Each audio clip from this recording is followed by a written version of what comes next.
La Terre, notre vaisseau spatial. Bienvenue à bord pour ce voyage d'1 an autour du Soleil.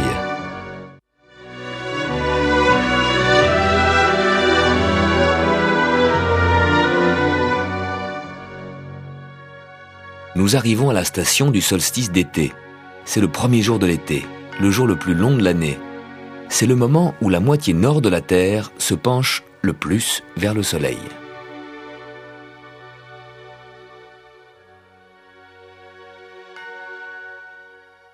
Le Soleil s'est formé par la condensation d'un nuage interstellaire fait de gaz et de poussière. De plus en plus de matière s'est condensée au centre de cette masse en rotation.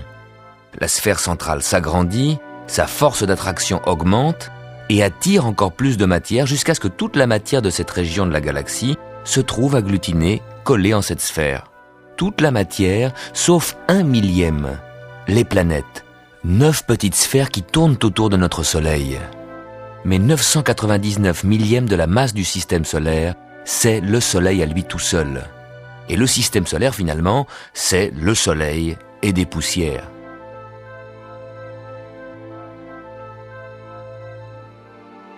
Les planètes, y compris la Terre, ne rayonnent pas. Elles ne font que refléter la lumière du Soleil.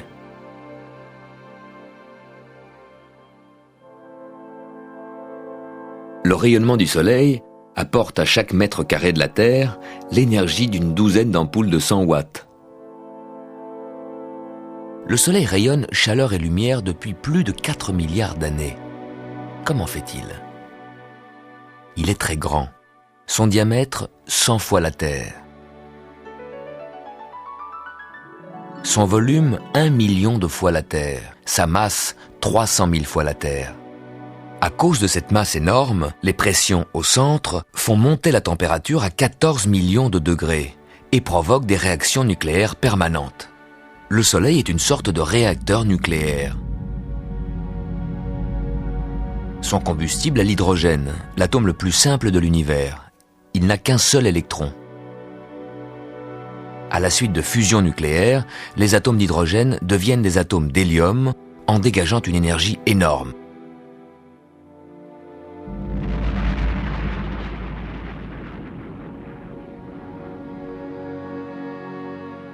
Cette énergie se propage vers la surface du Soleil et rayonne dans l'espace.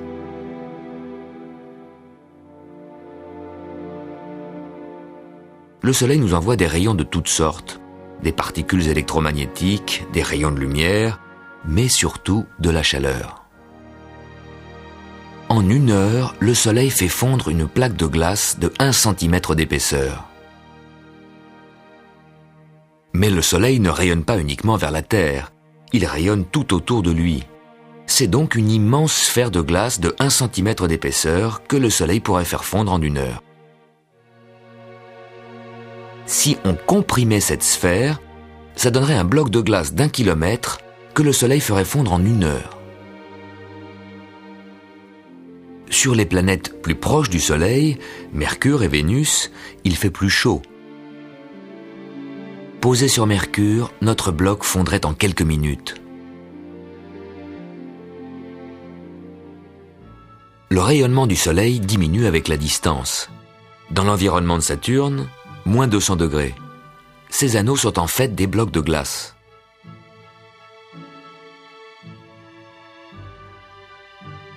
Sur Jupiter, moins 160 degrés. Sur Mars, moins 60 degrés. La Terre a la bonne distance, bien tempérée à 17 degrés pour l'évolution d'êtres vivants adaptés à cette température. Vous en faites partie. Le jour du solstice, c'est le premier jour de l'été.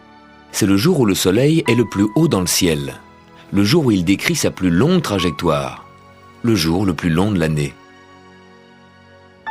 En hiver, quand le Soleil est bas, les rayons du Soleil pénètrent loin dans la pièce. Puis de jour en jour, les rayons du Soleil entrent par la fenêtre avec un angle de plus en plus vertical, au fur et à mesure que le Soleil a grimpé plus haut dans le ciel. Vu de l'espace, voilà ce qui se passe. Comme la Terre est penchée à 23 degrés vers le Soleil, au pôle Nord et jusqu'à 23 degrés du pôle, le Soleil ne se couche pas. Cette ligne, c'est le cercle polaire. 24 heures de soleil le jour du solstice d'été.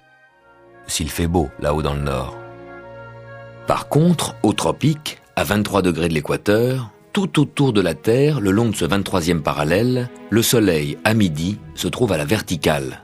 Le 23e parallèle, c'est la ligne imaginaire qui passe en Floride, aux îles Hawaï, à Hong Kong ou à Swan.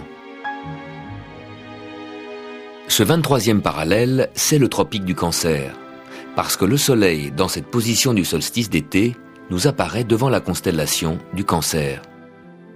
Le 23e parallèle est l'endroit où le Soleil, le jour du solstice, tape à la verticale. Et à Assouan, en Égypte, dans l'Antiquité, on avait remarqué qu'au jour du solstice, le Soleil éclairait le fond d'un puits. Le Soleil se trouvait donc à la verticale d'Assouan. Le mathématicien Ératosthène vivait à Alexandrie, 800 km au nord d'Assouan. Le jour du solstice, il mesura l'ombre d'une colonne. Le soleil se trouvait à un peu plus de 7 degrés de la verticale. Ératosthène en déduisit la taille de la Terre. Voici son calcul. La Terre est ronde, 360 degrés. 7 degrés, c'est environ un 50e du cercle. Pour avoir un cercle complet, il faut multiplier cet angle par 50. Par conséquent, la distance Assouan-Alexandrie, 800 km, il faut la multiplier par 50 pour avoir le tour complet de la Terre. 800 km multiplié par 50, 40 000 km. C'est bien la circonférence de la Terre telle qu'on l'a mesurée 2 millénaires plus tard. 7 degrés, 1/50e du cercle, 800 km multiplié par 50 égale 40 000 km. Le compte est bon. Mais au cours des siècles, on a complètement oublié ce raisonnement simple. Et quand Christophe Colomb voulut trouver une nouvelle route des Indes, il dut recommencer à zéro et convaincre ses commanditaires des dimensions de la Terre.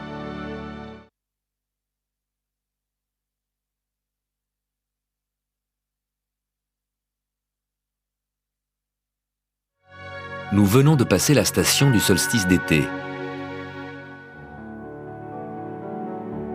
Pour la moitié nord de la Terre, c'est le jour le plus long de l'année. Au cercle polaire, le Soleil est resté 24 heures au-dessus de l'horizon. L'axe de la Terre est incliné de 23 degrés. Le cercle polaire se trouve à 23 degrés du pôle, donc juste frôlé par le Soleil. Par contre, au cercle polaire sud, à 23 degrés du pôle sud, le Soleil ce week-end ne s'est pas levé du tout. Même à midi, il reste sous l'horizon.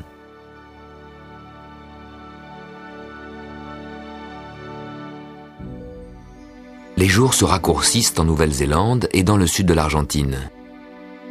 Les saisons sont inversées. Les rayons du soleil qui arrivent à angle oblique chauffent moins. C'est l'hiver. Dans 6 mois, la Terre sera à l'autre bout de son orbite. Le 21 décembre, c'est le solstice d'été dans l'hémisphère sud, qui maintenant est orienté vers le soleil. À midi, le Soleil se trouve à la verticale du 23e parallèle sud, à la verticale du tropique du Capricorne. Pourquoi Capricorne ? Parce qu'à ce moment-là, le Soleil apparaît dans la direction de la constellation lointaine du Capricorne. Pour le moment, pour nous, dans l'hémisphère nord, c'est le début de l'été. Au pôle Nord et jusqu'au cercle polaire, le jour du solstice, 24 heures de soleil, pas de nuit. Et dans les régions du nord qui ne sont pas trop éloignées du cercle polaire, les nuits avant et après le solstice sont les nuits blanches. À Saint-Pétersbourg, Stockholm, Oslo, Copenhague, Hambourg, Berlin, Londres, Calgary. Dans cette partie nord du globe, le soleil ne descend que peu sous l'horizon. La lueur du soleil reste visible et semble glisser de l'ouest au nord, puis vers l'est.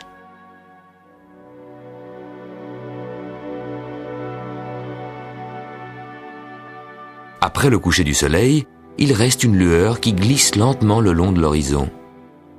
Vers minuit, cette lueur est au nord, elle continue vers l'est où très tôt le matin, le soleil se lève.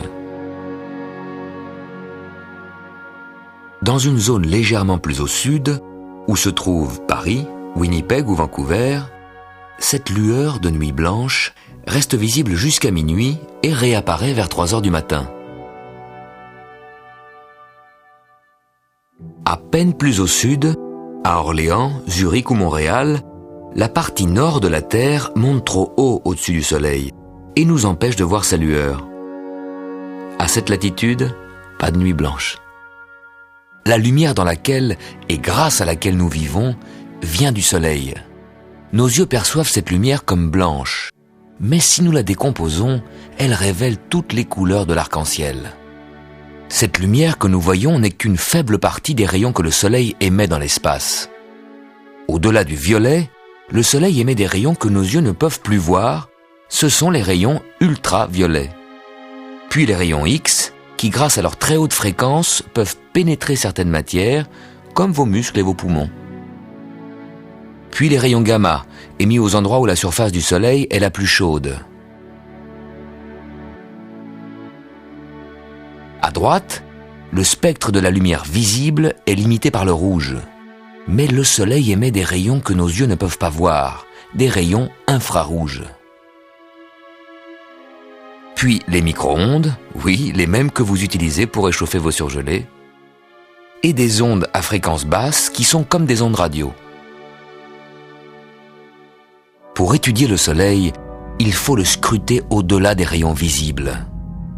Alors que les étoiles lointaines se cachent en nous envoyant trop peu de lumière, le Soleil nous éblouit pour garder son mystère. Ne nous en plaignons pas. Nos yeux sont réglés de manière optimale pour y voir clair de jour et de nuit sur notre vaisseau Terre. C'est exactement ce qu'il nous faut.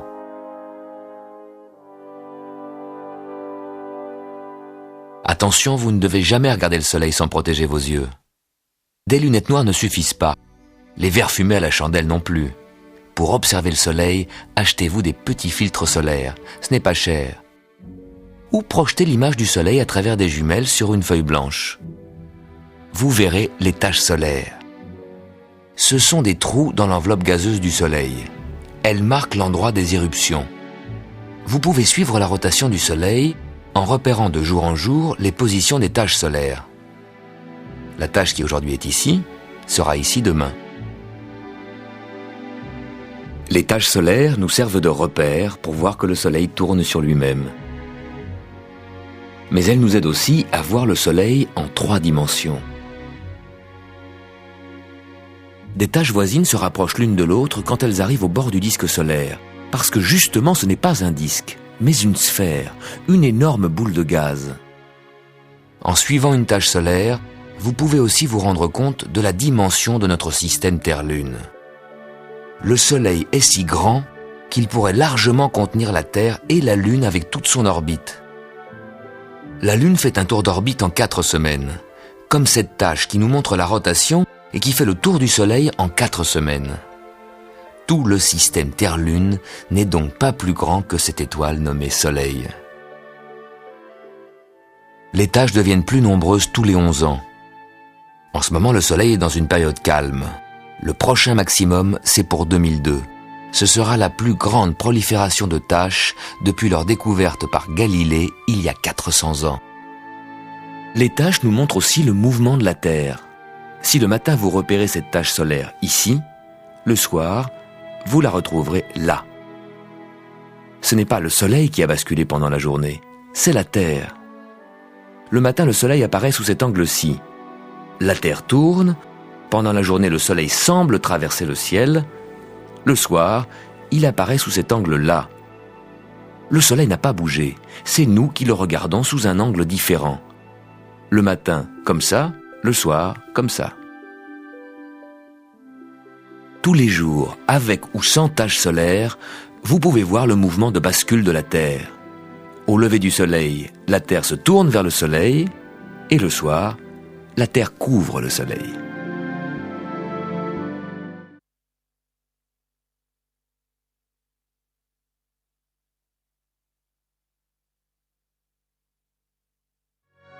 Nous sommes ici, et nous atteindrons la station équinoxe d'automne dans 12 semaines.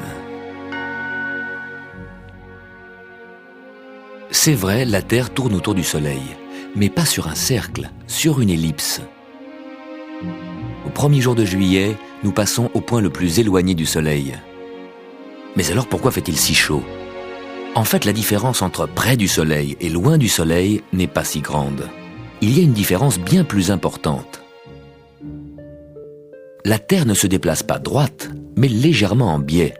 L'axe de la Terre est incliné.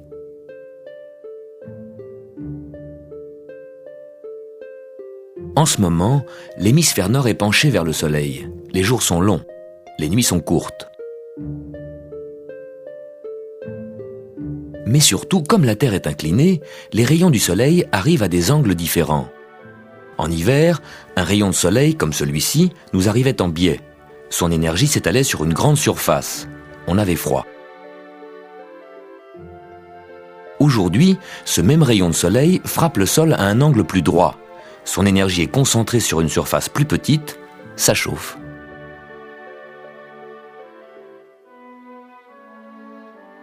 En hémisphère nord, c'est l'été. Dans l'hémisphère sud, c'est l'hiver. Nous avons des saisons parce que l'axe de la Terre est incliné.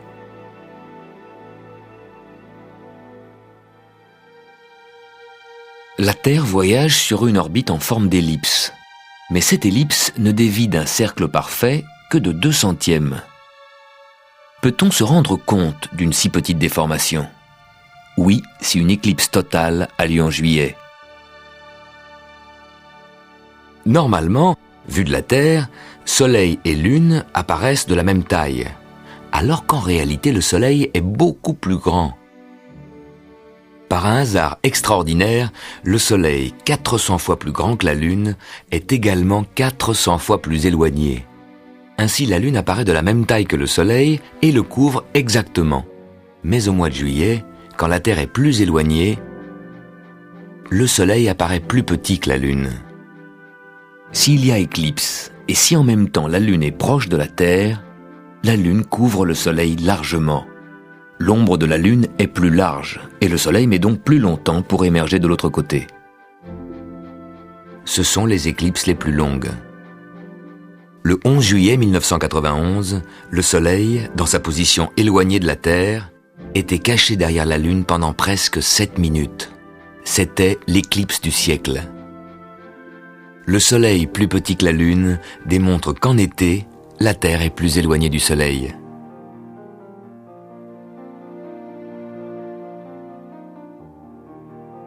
L'excentricité de notre orbite nous concerne tous.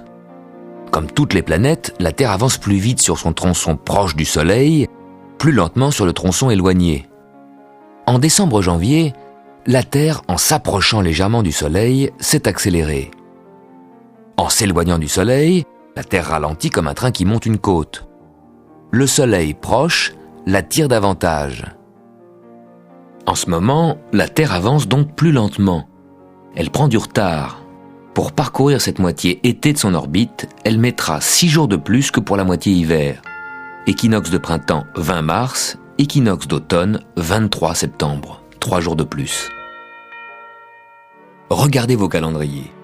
Cette moitié été de mars à août contient 4 longs mois de 31 jours, alors que la moitié hiver de septembre à février est raccourcie par le petit mois de février avec seulement 28 jours. Ça fait encore 3 jours de plus.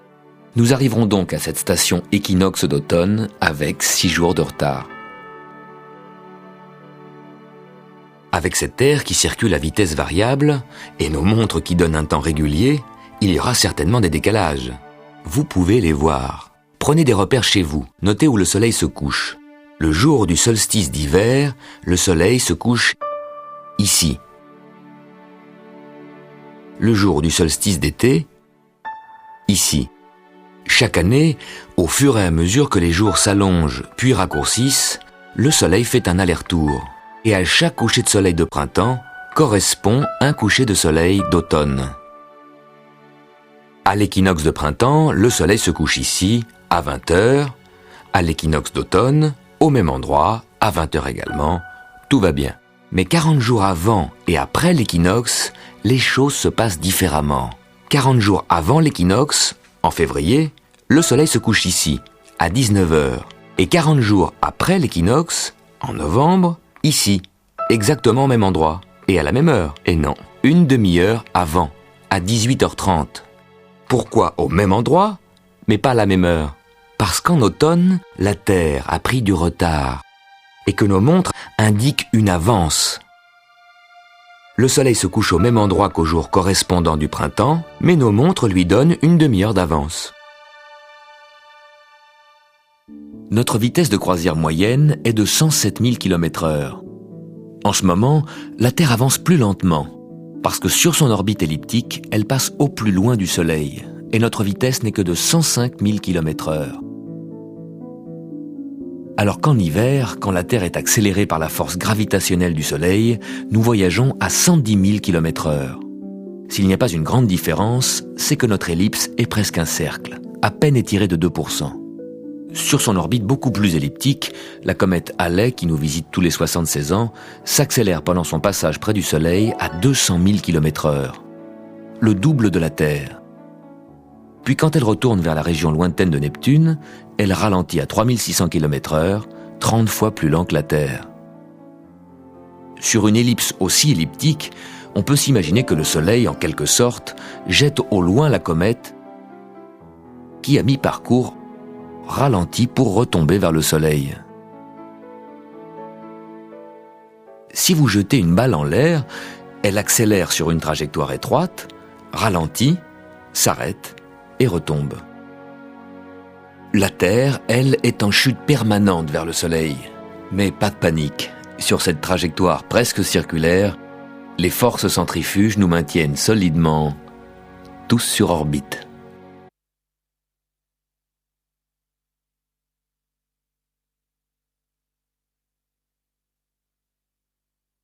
C'est un voyage réel, en temps réel.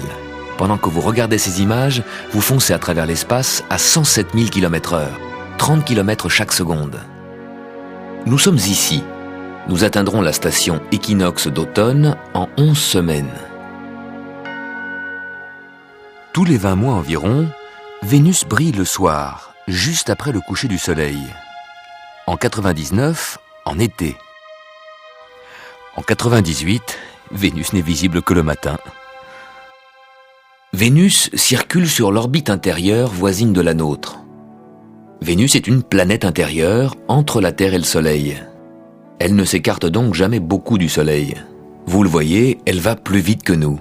8 mois pour faire un tour complet du Soleil, nous, sur la Terre, 12 mois. Nous la voyons parfois à droite du Soleil, et puis quelques mois après, à gauche du Soleil. Et là, elle est visible le soir.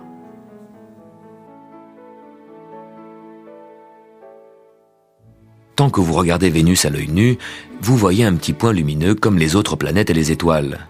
Mais avec des jumelles très puissantes ou avec un télescope, vous serez étonné.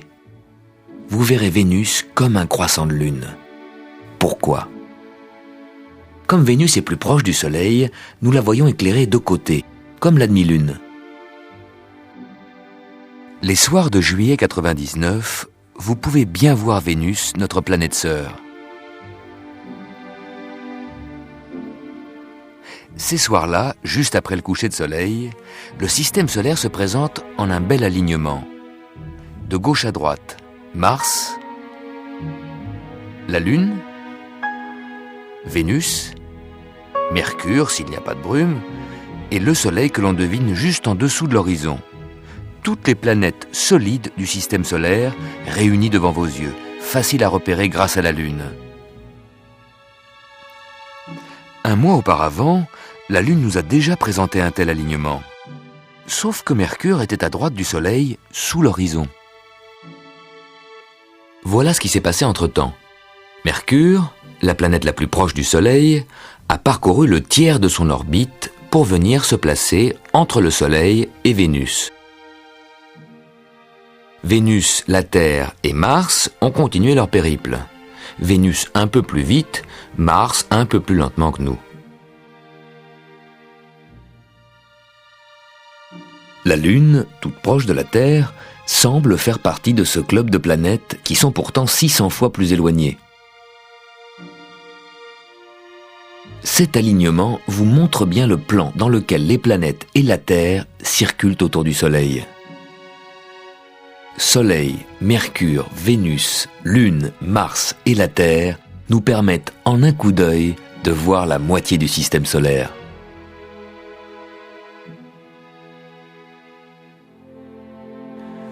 Au printemps 99, d'une semaine à l'autre, la planète Vénus devient de plus en plus visible dans le ciel du soir. Pourquoi ? Tous les jours, pendant que le Soleil traverse le ciel, il est suivi de Vénus, invisible dans le ciel bleu.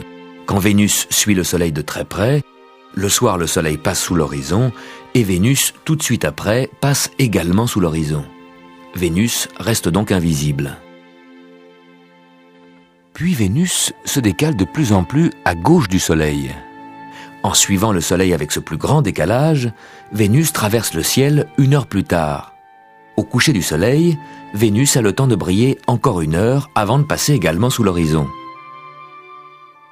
Vénus est si brillante que vous pouvez parfois l'apercevoir en plein jour, là où l'air est très pur, dans le désert, en montagne ou si vous prenez l'avion.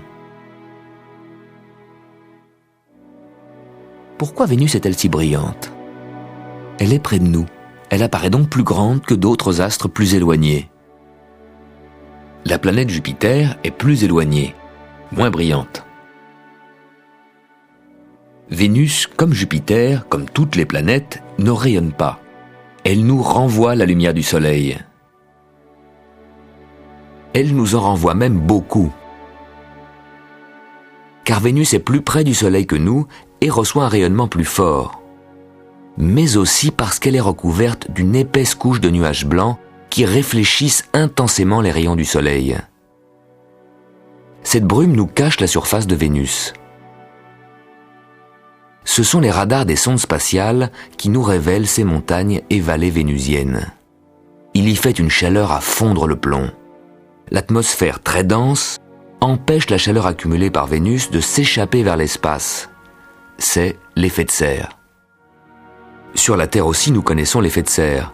Notre atmosphère, moins que celle de Vénus, freine le rayonnement de la chaleur vers l'espace et nous protège de trop violentes fluctuations de température entre jour et nuit, entre été et hiver.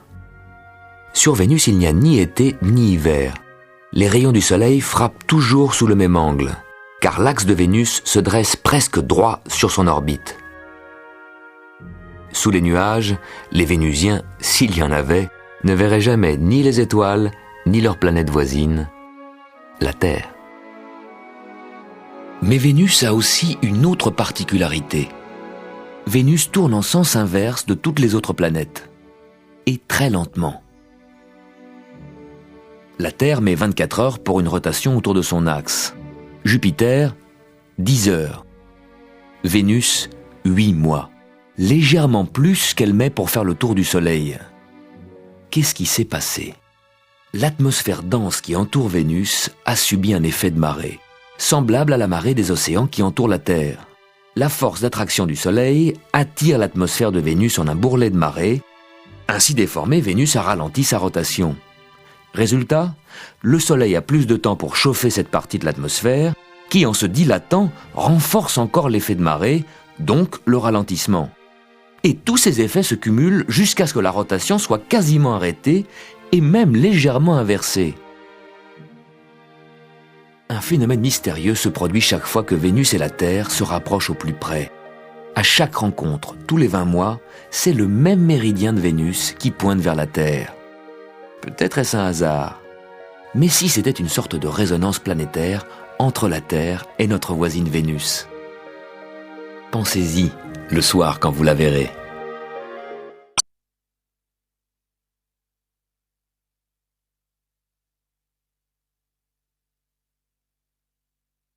Nous sommes ici. La Terre fait route du solstice d'été vers l'équinoxe d'automne. La pleine lune se lève à l'est, juste quand le soleil se couche à l'ouest.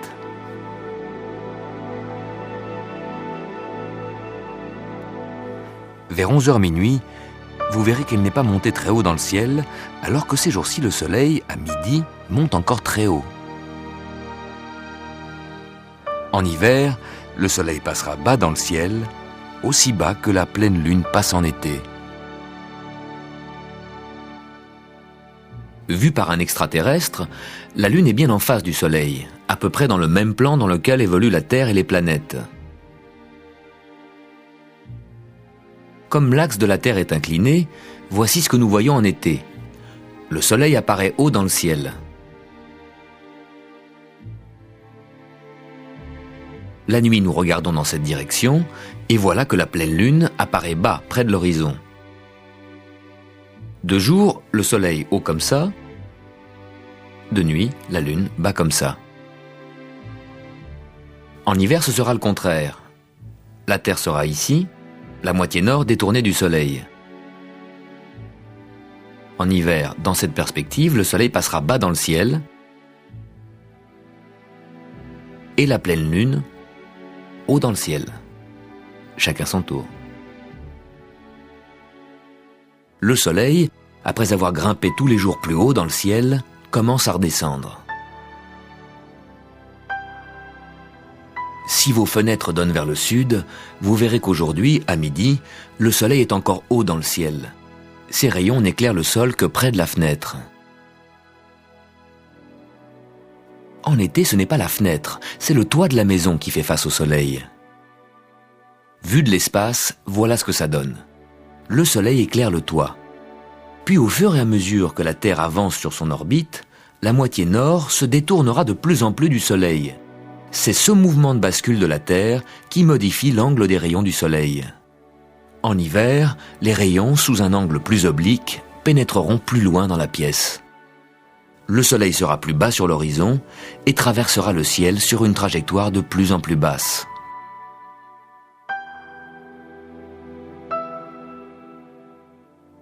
Au solstice, le Soleil à midi était à la verticale du 23e parallèle. À l'équinoxe d'automne, le 23 septembre, il sera descendu à la verticale de l'équateur. Mais jusque-là, nous avons encore plus de 200 millions de kilomètres à parcourir. Vous savez tous que la Terre est ronde, mais c'est en vacances, au bord de la mer, que vous pouvez vous en rendre compte. Debout au bord de l'eau, vous regardez l'horizon, rien n'arrête votre vue, vous avez l'impression de voir à l'infini. Vous vous trompez. L'horizon, à cause de la courbure de la Terre, n'est qu'à 5 km. Vous déjeunez sur une terrasse à 10 mètres au-dessus de la mer, l'horizon maintenant se trouve à 11 km. Un paquebot arrive du large. Vous en apercevez d'abord les cheminées, car la coque est cachée par la courbure de la Terre. Le paquebot se trouve à 2 fois 11 km, 22 km.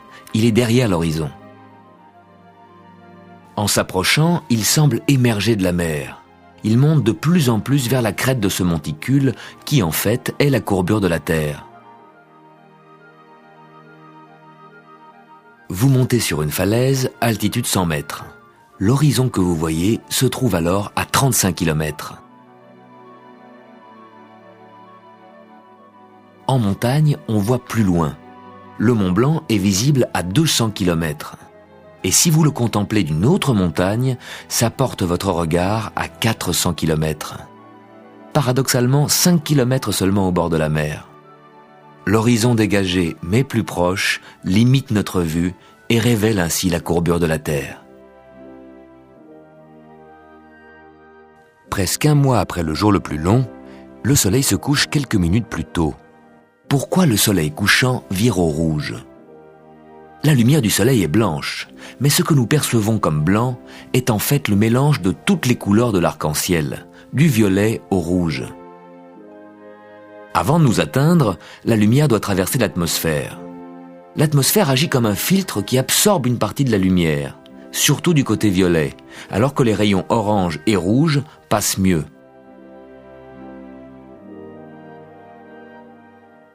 À midi, les rayons du soleil traversent l'atmosphère sur un trajet court.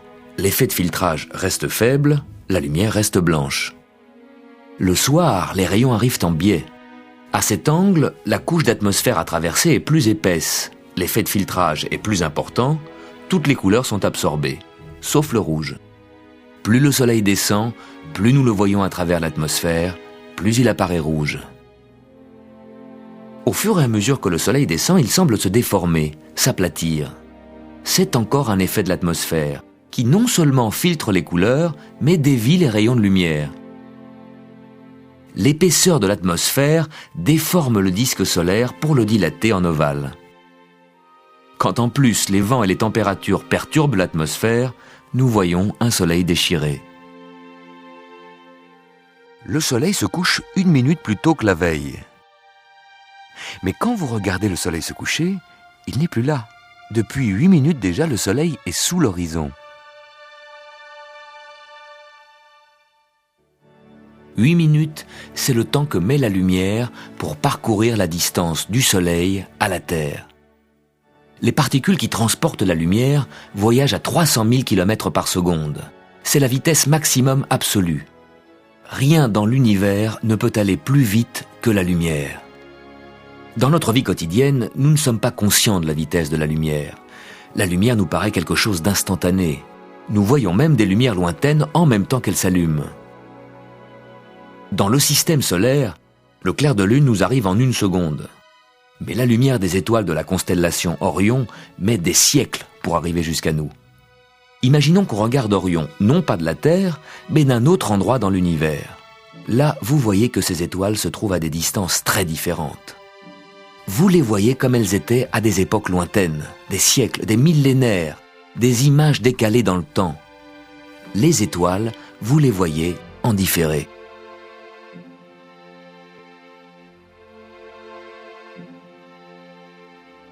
Le Soleil, vous le voyez en direct. Le système solaire est à votre portée.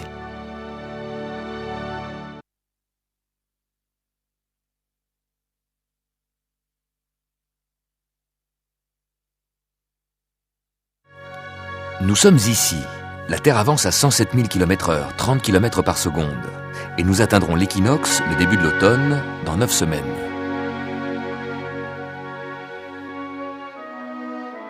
La Terre est magnétique. C'est comme un énorme aimant. Son champ magnétique a 2 pôles situés près du pôle Nord et du pôle Sud. Les aiguilles de nos boussoles s'orientent vers ces pôles, dirigées par les lignes de force du champ magnétique de la Terre. Nous ne voyons pas ce champ magnétique, tant que rien ne vient le perturber.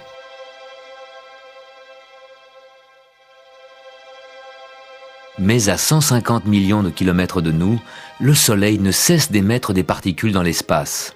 C'est le vent solaire. Le Soleil tourne, les particules s'en éloignent en spirale à une vitesse qui, au bout de 5 jours, les fait arriver près de la Terre. Ces particules heurtent le champ magnétique de la Terre. Elles sont déviées. Lorsque le flux est intense, les particules suivent les lignes de force magnétique, elles pénètrent le champ magnétique, perturbent nos communications radio et téléphone et atteignent souvent nos zones polaires. Là, elles provoquent des réactions spectaculaires, les aurores boréales.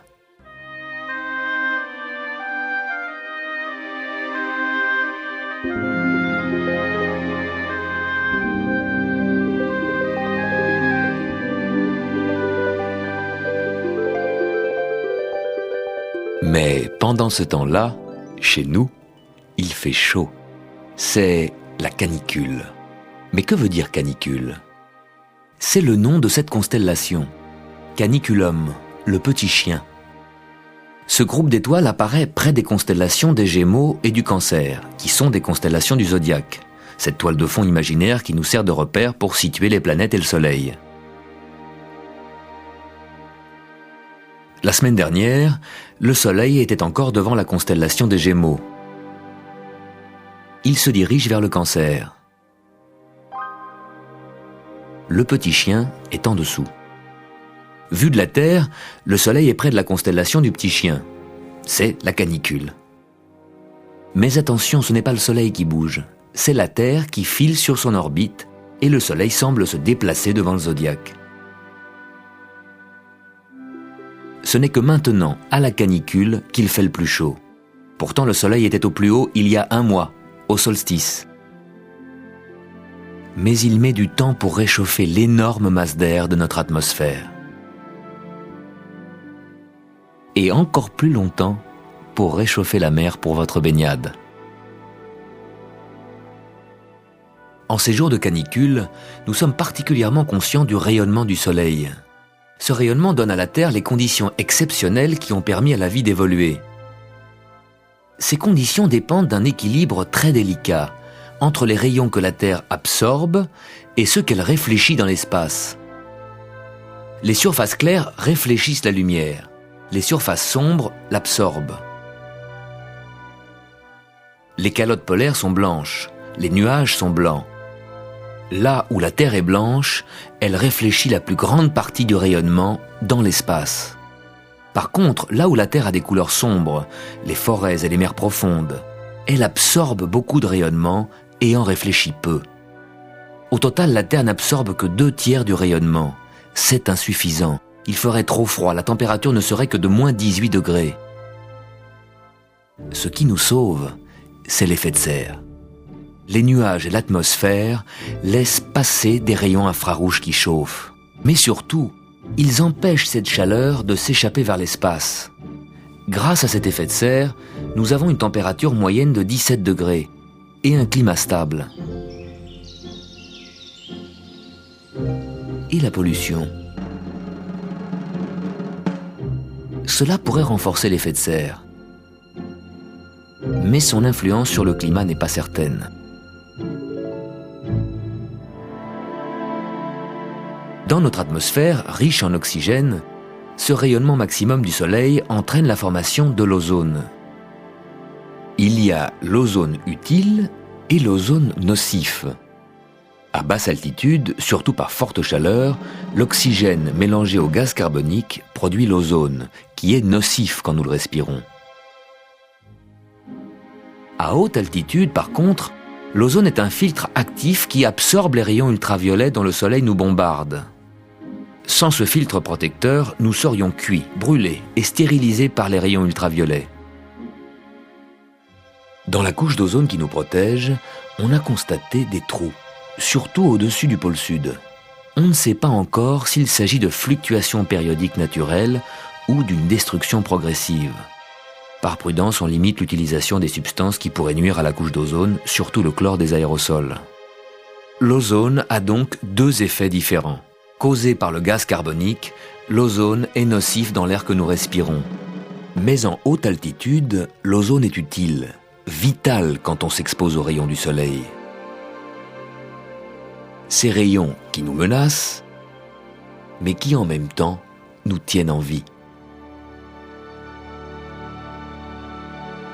Ce soleil qui nous réchauffe et en cette saison nous surchauffe, continuera-t-il éternellement à nous prodiguer son énergie ? Éternellement, non, mais suffisamment pour l'espèce humaine. Pour rayonner depuis 4,5 milliards d'années, le Soleil consomme sa propre substance, hydrogène et hélium. Et dans quelques milliards d'années, ça sera fini. La Terre ne périra pas de froid, au contraire. Avant de s'éteindre, le Soleil se dilatera jusqu'à envahir l'orbite des proches planètes. La Terre sera complètement brûlée, son atmosphère et ses océans s'évaporeront. Mais nous ne serons plus là depuis bien longtemps. La vie telle que nous la connaissons se déroule dans des laps de temps beaucoup plus brefs. Si les 4 milliards d'années de la Terre étaient 1 an, ce n'est qu'en décembre, à la toute fin de cette année, que la vie serait sortie des mers pour s'installer sur les continents.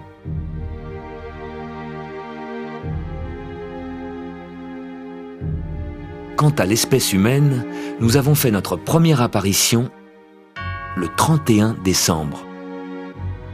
1/4 d'heure avant minuit. Toute l'histoire de l'humanité n'est donc qu'un bref instant dans les dimensions de l'univers. Le Soleil, lui, tiendra encore bien 4 milliards d'années. Coincés entre un passé et un futur infiniment plus grand que nous, accordons d'autant plus de valeur au présent.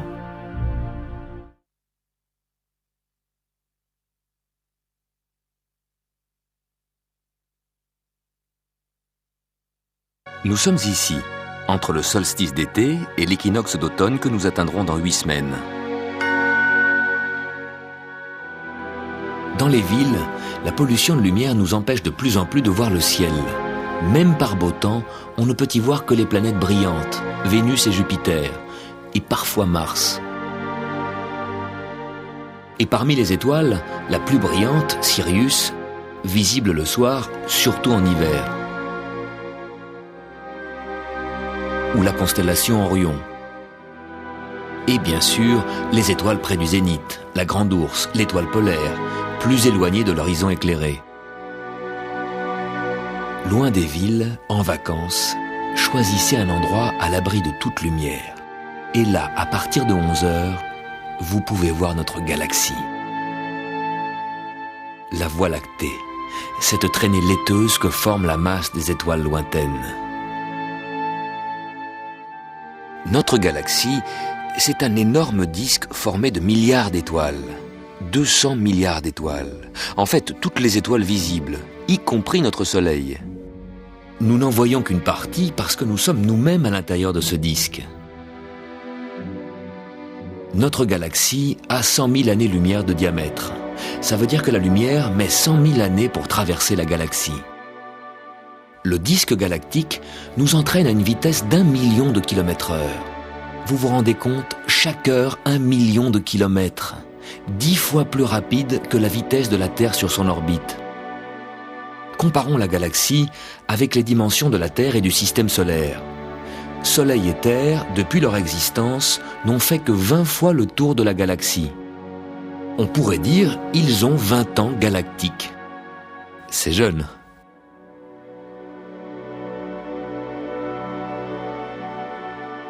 Notre galaxie est en forme de spirale, parce que les étoiles à l'extérieur du disque restent un peu à la traîne. Au-delà de notre Voie lactée, l'espace s'ouvre sur d'autres galaxies lointaines. Des milliards de galaxies. Elles s'éloignent toutes les unes des autres. En fait, elles s'éloignent toutes d'un point d'origine, de l'explosion originale, du Big Bang, où il y a 12 ou 15 milliards d'années, l'univers aurait pris naissance.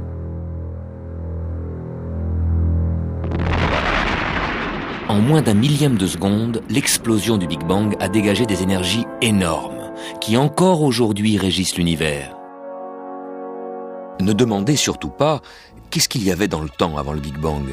Il n'y avait rien, parce que le temps a été créé par le Big Bang. Et ne demandez pas non plus qu'est-ce qu'il y avait dans l'espace à côté du Big Bang.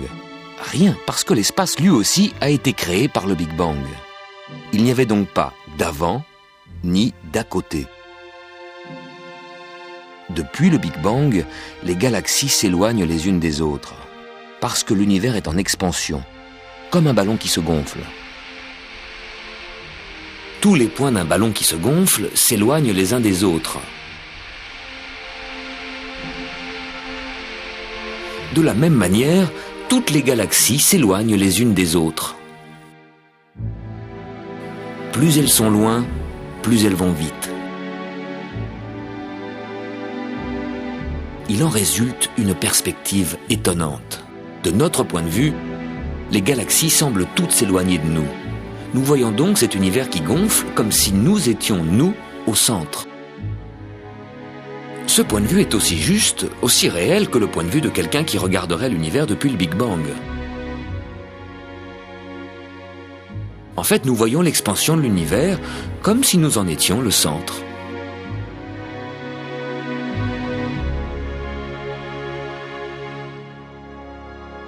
Pourtant, sans le savoir, sans le ressentir, nous faisons partie de cette fuite des galaxies. Nous sommes emportés dans la rotation de la Voie lactée, qui entraîne le Soleil, qui entraîne la Terre et qui nous entraîne.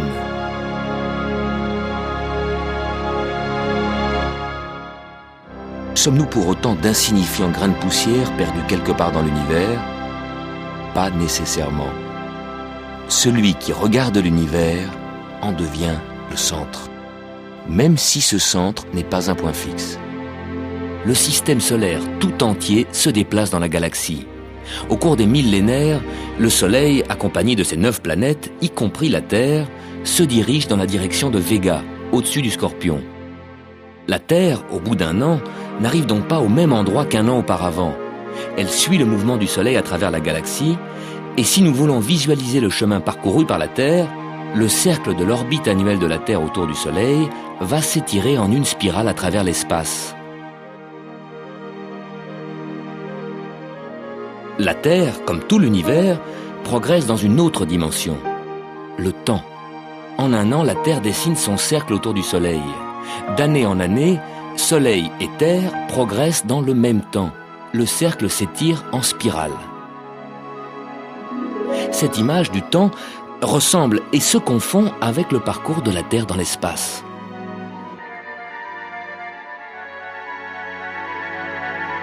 Une image du temps, comme chaque image, a besoin d'un espace. Par exemple, l'espace de votre écran de télévision en ce moment.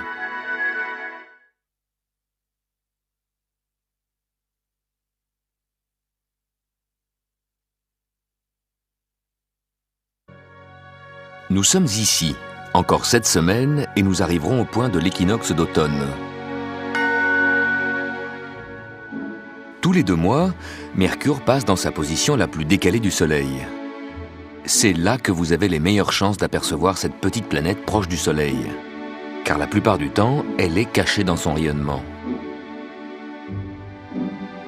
En août 97, cette position favorable de Mercure coïncidait avec un événement extraordinaire. La Lune a fait disparaître Mercure. 400 fois plus éloignée que la Lune, la planète Mercure nous sert de repère pour voir le mouvement très lent de la Lune sur son chemin autour de la Terre. On peut observer comment le mince croissant de Lune semble s'approcher de plus en plus de Mercure. Et tout d'un coup, avant que le croissant ne les rejoigne, Mercure disparaît, comme effacé du ciel. La planète a été cachée par la partie non éclairée de la Lune. En se glissant devant la planète, la Lune nous révèle son mouvement. Au bout d'1 heure, Mercure émerge à droite du croissant. Mais à ce moment-là, Lune et Mercure sont déjà passés sous l'horizon. L'occultation aura pu être observée de la moitié ouest de l'Europe, à l'ouest d'une ligne Londres-Paris-Barcelone. Si vous n'y étiez pas, au moins vous pouvez la voir ici, sur ces images. Cette semaine, c'est l'anniversaire de la première photo de notre planète Terre, prise de l'espace par des astronautes en 1959. Pour la première fois, tout le monde voyait qu'on était réellement à bord d'un vaisseau spatial naviguant dans l'espace. Cela éveilla nos consciences. Tout le monde comprenait qu'il fallait prendre soin de cette Terre, surtout de sa partie la plus fragile, l'atmosphère, cette mince couche de gaz qui enveloppe la Terre. Au cours des milliards d'années, l'atmosphère s'est continuellement modifiée, changeant le climat et les conditions de la vie. L'abondance en oxygène, par exemple, est une évolution toute récente, à peine 400 millions d'années, le dernier 10e de l'existence de la Terre où la vie a pu émerger de l'eau. Sur une durée beaucoup plus modeste de 40 ans, nous nous préoccupons actuellement de l'augmentation du gaz carbonique causée par l'activité humaine. Le gaz carbonique contenu dans l'atmosphère empêche la chaleur accumulée par la Terre de s'échapper dans l'espace. Cet effet de serre est essentiel à notre survie car il stabilise le climat. Mais trop de gaz carbonique dans l'atmosphère peut renforcer l'effet de serre et réchauffer excessivement l'atmosphère. C'est en évitant cette pollution que nous prendrons le meilleur soin de l'atmosphère, qui nous donne la vie. Cette photo nous a montré pour la première fois que la Terre ressemble effectivement aux représentations des atlas. La grille de méridiens et de parallèles sert à situer chaque endroit sur la Terre.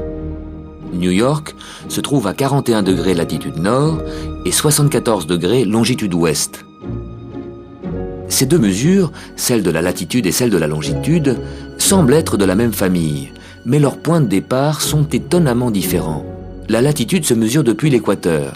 New York se trouve donc à 41 degrés au nord de l'équateur, une référence naturelle. Pour les longitudes, c'est une autre histoire. New York se trouve à 74 degrés de longitude ouest. À l'ouest de quoi? Du méridien 0, qui est le méridien de Greenwich. Ce méridien n'est pas, comme l'équateur, un point de référence naturel. C'est à Greenwich, près de Londres, que se trouve l'Observatoire royal anglais. Et pendant des siècles, toutes les cartes marines faisaient référence au méridien de Greenwich, qui est devenu ainsi le méridien zéro international. Ce méridien est donc le point zéro pour la rotation de la Terre dans l'espace.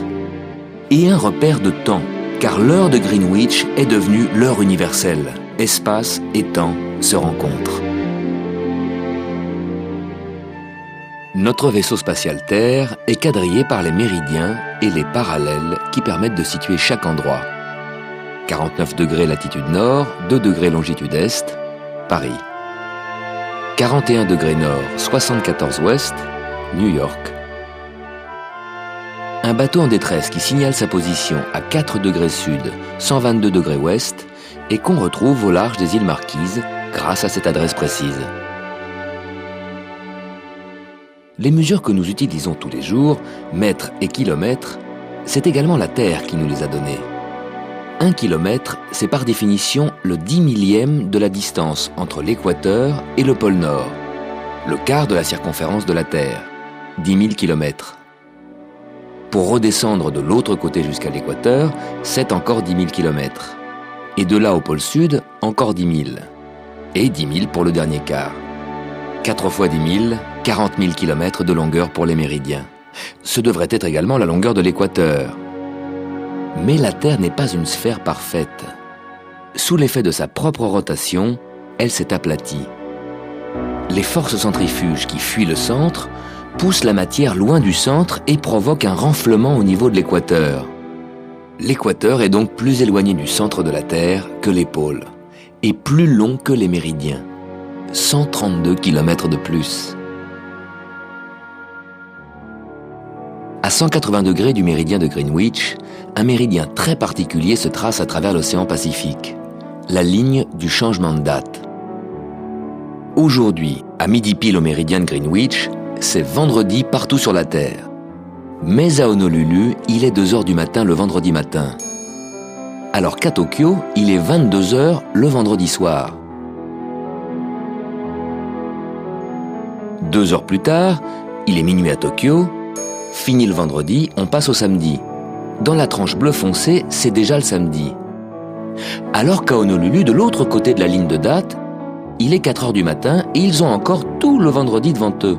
Au fur et à mesure que la Terre tourne, le samedi, en bleu foncé, envahit le globe et réduit le vendredi en bleu clair. Ce soir à minuit, 24 heures, nous aussi nous passerons dans la tranche bleu foncé de samedi, comme Tokyo. Alors qu'à Honolulu, en bleu clair, ce sera encore vendredi après-midi. Puis le samedi s'étendra sur tout le globe. Heureusement que ce méridien de 180 degrés est en plein Pacifique. Les îles, séparées par la ligne de date, sont éloignées les unes des autres. Ainsi, c'est moins gênant d'avoir des voisins qui vivent un jour en avance.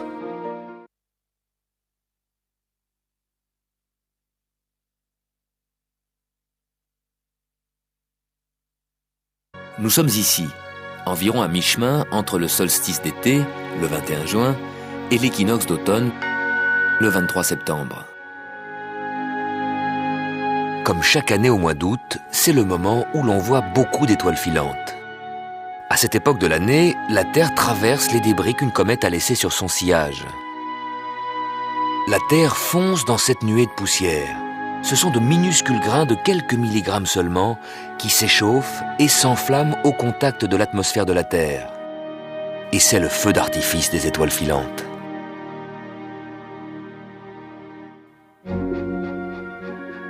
C'est la comète Swift-Tuttle qui est passée par là. Elle s'éloigne jusqu'au-delà de Pluton et revient tous les 130 ans. Elle croise l'orbite de la Terre à l'endroit où la Terre passe chaque mois d'août.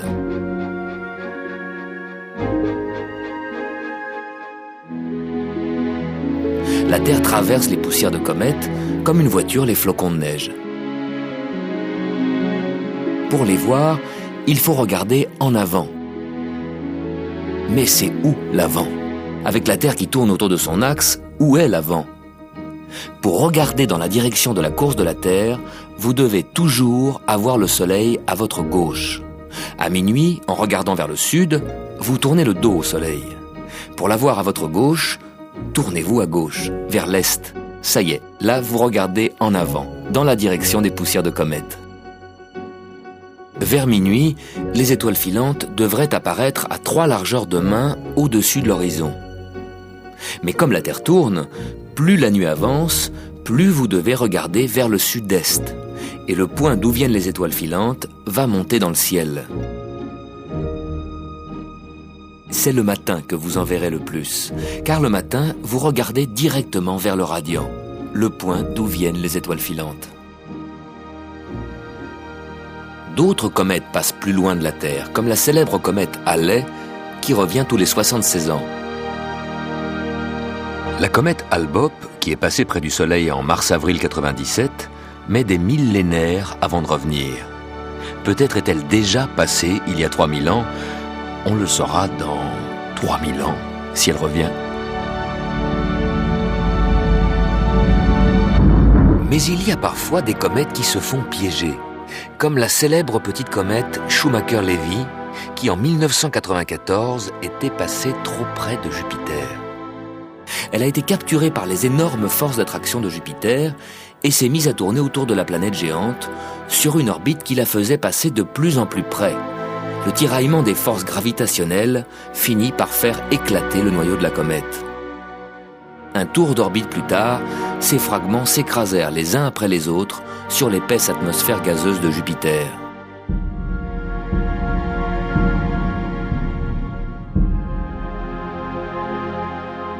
Et nous, sur la Terre, est-ce qu'on risque une pareille collision ?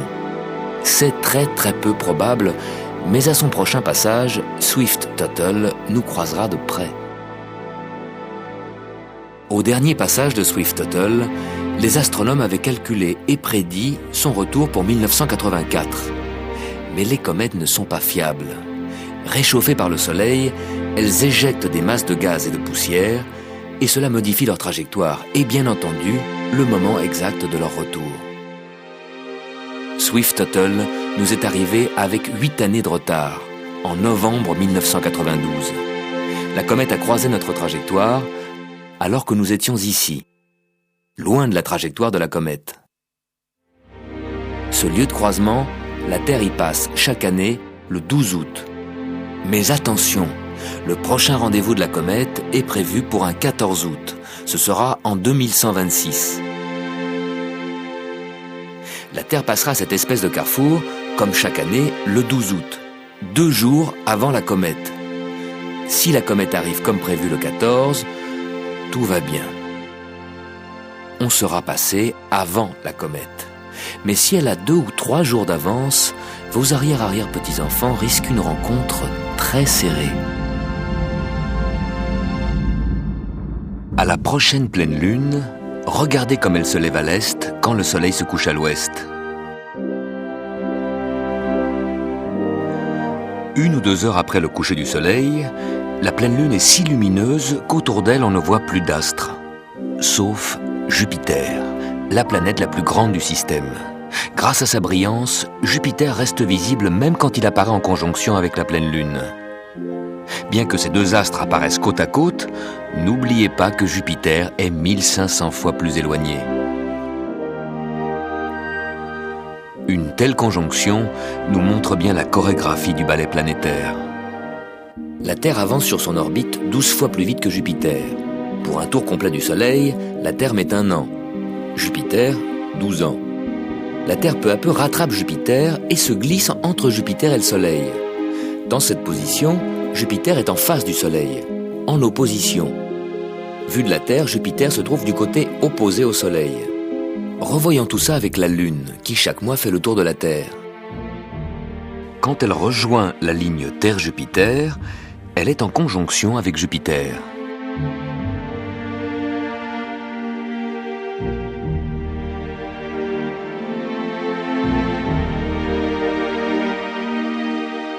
Et vous pouvez voir la Lune et Jupiter traverser le ciel côte à côte.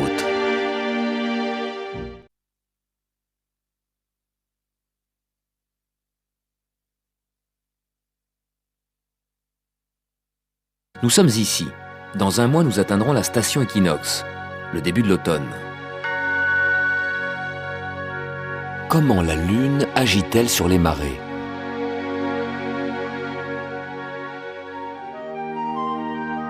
Chaque mois, les plus fortes marées sont déclenchées quand Lune, Terre, Soleil sont alignés, comme par exemple à la nouvelle Lune. Lors de ces alignements, les forces d'attraction de la Lune et du Soleil agissent dans la même direction, s'additionnent et provoquent les plus grandes marées de chaque mois. Quant aux plus grandes marées de l'année, elles se produisent normalement à l'époque des équinoxes, car à ce moment-là, les forces centrifuges de la Terre s'ajoutent à la force d'attraction du Soleil et agissent plus fort sur les masses d'eau des océans. Il y a pourtant des années où la plus forte marée ne se produit pas à l'équinoxe, mais à la pleine lune d'un autre mois, du mois d'août par exemple. À cause d'un facteur que l'on oublie souvent, la distance de la Lune. L'orbite de la Lune est une ellipse. Parfois la Lune est loin, parfois elle est proche. Plus elle est proche, plus la marée est forte. Si le jour de la pleine lune du mois d'août coïncide avec le jour où la Lune est le plus proche, c'est cette pleine lune-là qui déclenchera les plus fortes marées de l'année, plus fortes encore que les marées d'équinoxe.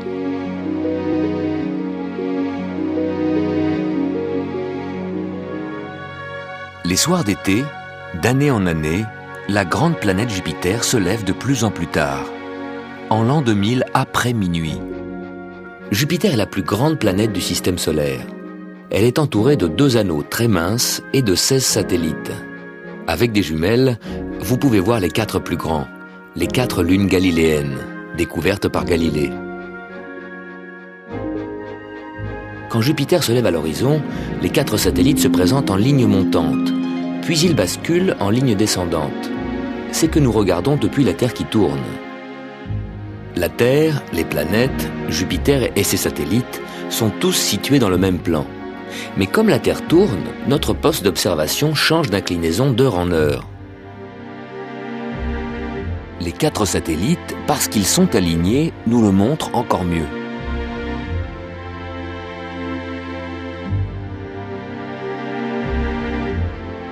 Tant que Jupiter se trouve devant la constellation du Capricorne, on peut le voir tout l'été. Au fur et à mesure que la Terre avance sur son orbite, vous verrez Jupiter tous les soirs, à la même heure, 1 degré plus à droite. Jupiter glisse chaque semaine une largeur de main vers la droite, vers l'ouest.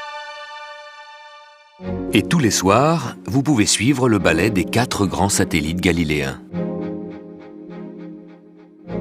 Ils tournent tellement vite autour de Jupiter que tous les soirs, ils changent de position. Et certains soirs, on peut voir Ganymède s'éclipser derrière Jupiter. C'est en observant les éclipses des satellites de Jupiter qu'au XVIIe siècle, l'astronome danois Olaus Rømer a découvert la vitesse de la lumière. Rømer observait la disparition des satellites derrière Jupiter. Il regardait le satellite s'approcher et notait à la minute près sa disparition.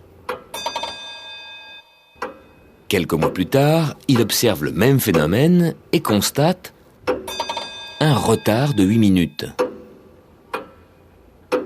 Quelques mois plus tard encore, une avance de 8 minutes. Rømer est perplexe. Puis il comprend. La Terre, sur son orbite, s'est éloignée de Jupiter. La lumière qui arrive de Jupiter met 8 minutes de plus. Le satellite semble être en retard. Quelques mois plus tard, quand la Terre est plus proche, la lumière met moins de temps. L'image de Jupiter et de son satellite nous arrive en avance. Rømer avait découvert que la lumière n'est pas instantanée, qu'elle met du temps pour voyager. Avec vos jumelles, ne ratez pas les 4 grands satellites de Jupiter. Ils sont déployés au plus large, sauf Io qui est très près de la planète. Io, le satellite le plus proche de Jupiter, tourne autour de la grande planète en moins de 2 jours, alors que notre Lune met 28 jours pour faire le tour de la Terre. Io est l'astre le plus coloré du système solaire. Il est le seul astre, en dehors de la Terre, où on a pu voir des éruptions volcaniques. C'est le soufre éjecté par les volcans qui prend des couleurs différentes lorsqu'il se refroidit sur la surface de Io, où il fait 140 degrés en dessous de zéro.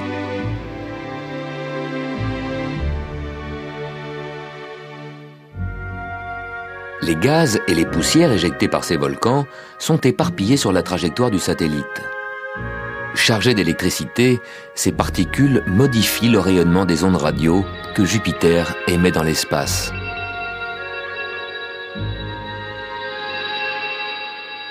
En observant les 4 grands satellites de Jupiter, vous pouvez aussi n'en voir que 3. Io et Europe, à gauche de Jupiter, sont l'un derrière l'autre. On les distingue à peine. Avec ses 16 satellites et ses anneaux, Jupiter ressemble à un mini-système solaire.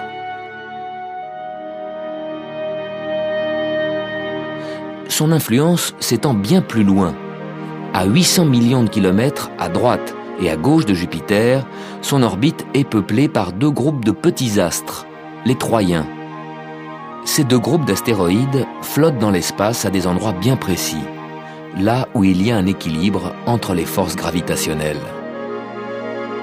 Les Troyens forment avec Jupiter et le Soleil des triangles parfaits qui tournent autour du Soleil à la même vitesse que Jupiter, en 12 ans, 12 fois plus lentement que la Terre.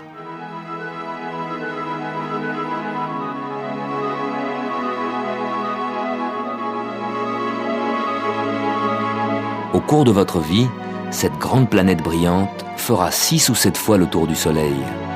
Quand vous voyez Jupiter briller dans le ciel, pensez-y.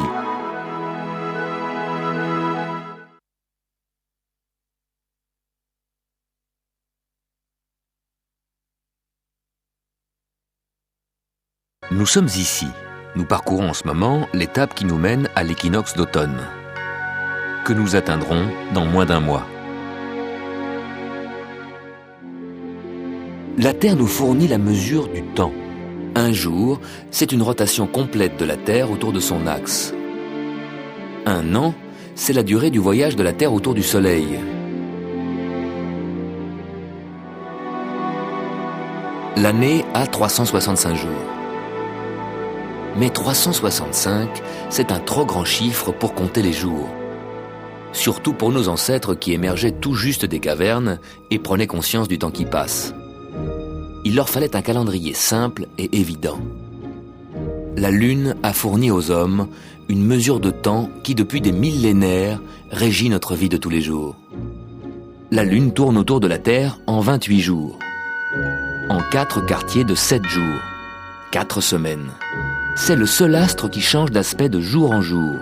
Nos ancêtres, avant même de savoir lire ou écrire, pouvaient suivre facilement ce calendrier céleste. En 1 semaine, la nouvelle lune devient demi-lune. 1 semaine encore pour que la demi-lune devienne pleine lune. 1 semaine jusqu'à la demi-lune décroissante. Et une 4e semaine pour le dernier quartier qui finit par la nouvelle lune. C'est de là que vient la semaine de 7 jours. Une lunaison de 28 jours divisée par les 4 quartiers, égale à 4 semaines de 7 jours, dont le premier a pris le nom de la lune, lundi. En latin, lune die, le jour de la lune. La Terre nous donne aussi la mesure de l'espace. 1 kilomètre, c'est le 10 millième de la distance du pôle Nord à l'équateur. Le kilomètre qui nous donne une bonne image de la distance entre 2 villes ou 2 continents n'est plus un outil valable pour mesurer le système solaire, et encore moins pour mesurer la distance des étoiles. Ces distances-là, on les mesure en années-lumière. La lumière parcourt 300 000 km en 1 seconde. L'année-lumière, c'est la distance que parcourt la lumière en 1 an. Ça fait 9 millions de kilomètres. C'est un 9 avec 12 zéros. Oublions les kilomètres et mesurons en années-lumière. L'étoile polaire se trouve à 460 années-lumière. La lumière a mis 460 ans pour faire le trajet de l'étoile polaire jusqu'à vos yeux. Pour mesurer une distance dans l'espace, la distance Terre-étoile polaire, nous utilisons une mesure de temps. le temps que la lumière met pour parcourir cette distance. La Terre nous fournit aussi une autre base de mesure, très grande et très utile, le diamètre de son orbite, 300 millions de kilomètres. Cette base permet de mesurer la distance des étoiles les plus proches. Ce soir, visons l'étoile Sirius, devant les étoiles plus lointaines. Dans 6 mois, la Terre nous aura amenés à l'autre bout de son orbite. De cet endroit, visons de nouveau l'étoile Sirius. Elle se trouve maintenant décalée par rapport au fond stellaire éloigné. L'angle nous donne la distance de cette étoile. 8 années-lumière, c'est le principe de la parallaxe, l'angle entre les axes.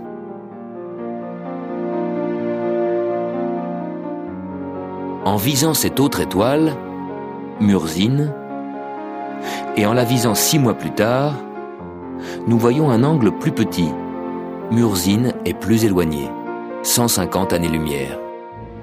Avec les repères que la Terre nous donne en se déplaçant sur son orbite, on peut mesurer la distance des étoiles. Et à leur tour, les étoiles nous servent de repères pour mesurer le déplacement des planètes. Jupiter, devant la constellation du Capricorne, à droite, glissera en 2 ans vers les Poissons, à gauche. Les groupes d'étoiles, les constellations qui se trouvent derrière les planètes, forment le zodiaque. Comme la Terre avance sur son orbite, le Soleil, lui aussi, apparaît successivement dans des secteurs différents du zodiaque. En ce moment, il est devant la constellation du Lion. Le Soleil en Lion, fin août, et d'après l'horoscope, il devrait être en Vierge. Il ne faut pas confondre les constellations avec les signes astrologiques. Les astrologues divisent le zodiaque en 12 secteurs égaux de 30 degrés chacun, alors que les constellations, les groupes d'étoiles, ont des largeurs très différentes.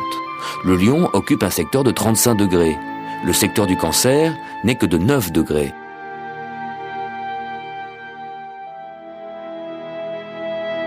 De plus, au cours des millénaires, les signes astrologiques, dont la tradition remonte à l'Antiquité, se sont décalés par rapport aux constellations. Le signe du Lion glisse à droite et ne correspond plus à la constellation du Lion. C'est le signe de la Vierge qui lui correspond. Résultat, aujourd'hui, pour les astrologues, le Soleil se trouve dans le signe de la Vierge, alors que les astronomes le voient devant la constellation du Lion. À vous de faire la différence. Nous mélangeons constamment les mesures de temps et d'espace. Votre montre vous indique l'heure par les aiguilles qui tournent sur le cadran, et qui en fait représentent la position du Soleil dans l'espace. Votre montre, finalement, pour vous indiquer le temps, se sert de l'espace. Alors le temps, c'est quoi? C'est l'usure du bracelet de la montre. C'est le vieillissement de celui qui regarde l'heure. Un jour, un tour complet de la Terre, est-ce du temps ou de l'espace? L'année-lumière, est-ce une distance dans l'espace ou une durée dans le temps? Nous avons du mal à saisir le temps, car c'est une 4e dimension qui nous échappe. Imaginons une grande planète sur laquelle vivent des êtres à 2 dimensions, comme découpés dans du papier. Ils ne peuvent pas s'imaginer une planète, une sphère en 3 dimensions, puisqu'ils n'en ont que 2. Ils ont appris, comme nous, que la somme des angles d'un triangle est toujours 180 degrés. En fait, si le triangle est situé sur une sphère, il peut avoir plus de 180 degrés. Mais ça, nos amis plats ne peuvent pas le comprendre. Ils sont plats. Et dans un monde plat, il n'y a que des triangles à 180 degrés. Jusqu'au jour où ils dessinent des triangles de plus en plus grands. Et un jour, ils découvrent qu'un triangle très très grand fait plus de 180 degrés, parce qu'il est sur une sphère. Mais cette 3e dimension de la sphère, ils ne peuvent pas l'imaginer. Alors ils échafaudent des théories philosophiques pour concilier leur univers en 2 dimensions avec ce mystère de la 3e dimension qu'ils commencent à découvrir. Nous aussi, en explorant l'univers, nous sentons qu'il doit exister quelque chose comme une 4e dimension. Le temps. Un jour, peut-être, nous comprendrons.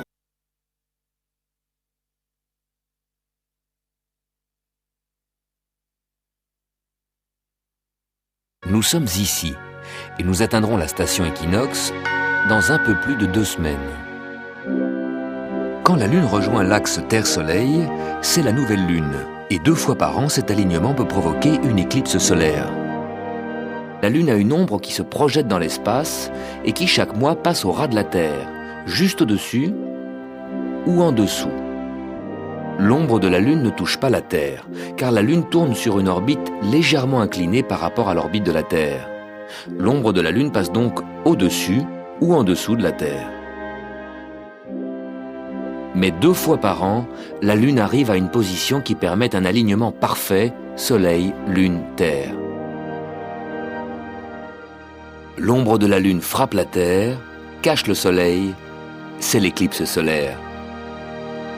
En pleine journée, on peut voir les étoiles et les planètes. Pour que l'ombre de la Lune tombe pile sur la Terre, il faut que la Lune se place exactement dans l'axe Terre-Soleil. La Lune doit passer au point qu'on appelle le nœud, ni trop tôt, ni trop tard. Si la Lune est légèrement en retard, elle ne couvre le Soleil que partiellement. C'est une éclipse partielle. L'ombre de la Lune ne fait que frôler le pôle sud de la Terre. Et tout ça peut se produire vers minuit, donc visible seulement aux antipodes, en Australie. Heureusement, vous pouvez la voir ici. C'est une éclipse totale qui a permis de vérifier la célèbre théorie de la relativité d'Albert Einstein. En réfléchissant sur l'univers, Einstein a conclu qu'un corps aussi massif que le Soleil creuse comme un trou dans l'espace-temps. Et ce trou devrait, théoriquement, dévier la lumière. Comme au golf, où le trou dévie la balle. Lors d'une éclipse totale en 1919, l'étoile Taurus Beta se trouvait presque dans le même axe que le Soleil, un peu à droite, mais bien entendu infiniment plus loin. On attendait l'étoile ici, mais elle apparaissait là, décalée du Soleil. La lumière qui nous parvient de l'étoile passe près du Soleil, mais la masse du Soleil fait dévier cette lumière de sa ligne droite en ligne courbe. Nous voyons l'étoile à droite, alors qu'en réalité, elle se trouve à gauche, plus près du Soleil. L'énorme masse du Soleil fait effectivement dévier la lumière. Et quand ce n'est pas le Soleil, mais des galaxies entières qui creusent des trous dans l'espace-temps, ces trous peuvent devenir comme des gouffres sans fond qui engloutissent tout, y compris la lumière. C'est pour cela qu'on les appelle les trous noirs. La Lune tourne autour de la Terre sur une orbite légèrement inclinée. 5 fois, son ombre passe au-dessus ou en dessous de la Terre. La 6e fois, la Lune passe entre le Soleil et la Terre. Son ombre tombe sur la Terre.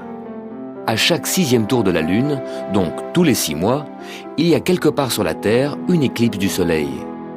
Mais la zone où l'éclipse est totale n'est qu'un étroit ruban de 200 km. Il faut donc beaucoup de chance pour être au bon endroit, au bon moment.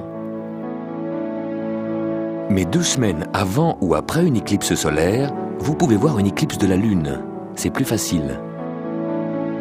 La Lune, qui était dans l'alignement Soleil-Terre, retrouve 2 semaines plus tard le même alignement du côté opposé au Soleil. La Lune plonge dans l'énorme cône d'ombre de la Terre, c'est l'éclipse lunaire. La Terre est 4 fois plus grande que la Lune. Son ombre est 4 fois plus large. Toute la Lune est immergée dans cette ombre et la Lune met 2 heures pour la traverser. Tous ceux qui sont côté nuit de la Terre peuvent donc voir l'éclipse lunaire. La Lune peut nous aider à repérer les planètes. En septembre 1997, exceptionnellement, toutes les planètes étaient réunies dans le ciel du soir. La Lune nous a emmenés faire le grand tour des planètes, en passant de soir en soir d'une planète à l'autre. D'abord Vénus, puis la Lune passe à droite de Mars.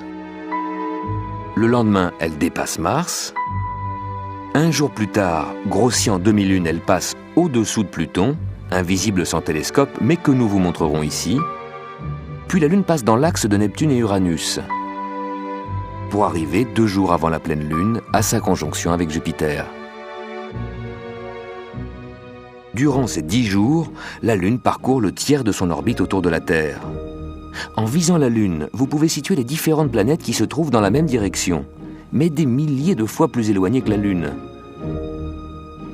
Vénus, Mars, Pluton, Neptune, Uranus, Jupiter, et 4 jours plus tard, Saturne.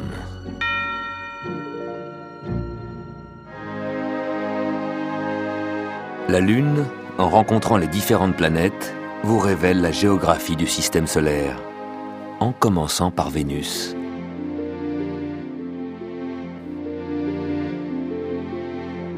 Vénus est notre voisine la plus proche, la planète qui tous les ans se rapproche le plus de nous, à 40 millions de kilomètres, le quart seulement de la distance Terre-Soleil.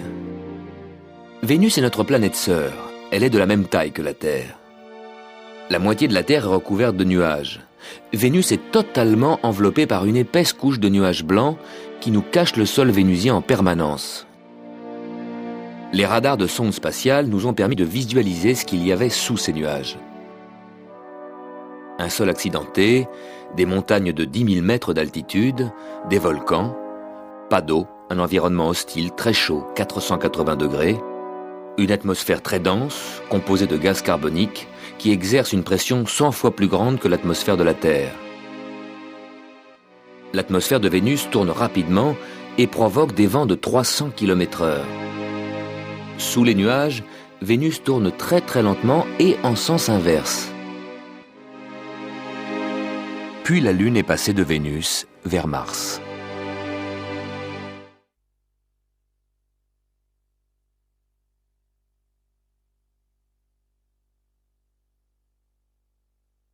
C'est un voyage réel. Vous avez réellement parcouru depuis le début de l'année 650 millions de kilomètres. Nous sommes ici. Nous nous approchons de l'équinoxe d'automne, le 23 septembre. En automne 97, les planètes étaient toutes réunies de manière exceptionnelle. En visant la Lune, on pouvait repérer d'un soir à l'autre une autre planète. La Lune était d'abord en conjonction avec Vénus, puis elle est passée devant Mars, et ensuite devant Pluton, la planète la plus lointaine du système solaire, la plus excentrique, la plus petite que notre Lune. On ne peut voir Pluton qu'avec un télescope très puissant. Pluton a un satellite, Charon, qui mesure la moitié de Pluton. Ils forment ainsi une planète double. On se demande si l'on peut considérer Pluton comme une planète. Peut-être est-ce un ancien satellite de Neptune qui se serait échappé de son emprise pour se mettre en orbite à son propre compte autour du Soleil. Une lune qui serait devenue planète. Ou bien Pluton serait un ancien astéroïde. Alors que les planètes géantes attiraient des astéroïdes pour s'agrandir à leurs dépens, Pluton aurait pu être éjecté vers l'extérieur des planètes, ce qui expliquerait son orbite désordonnée.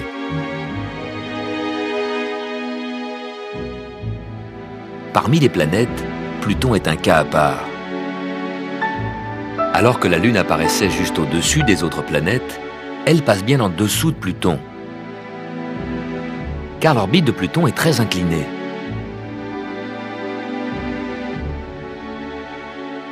Et aussi très excentrique, au point de couper l'orbite de sa voisine Neptune.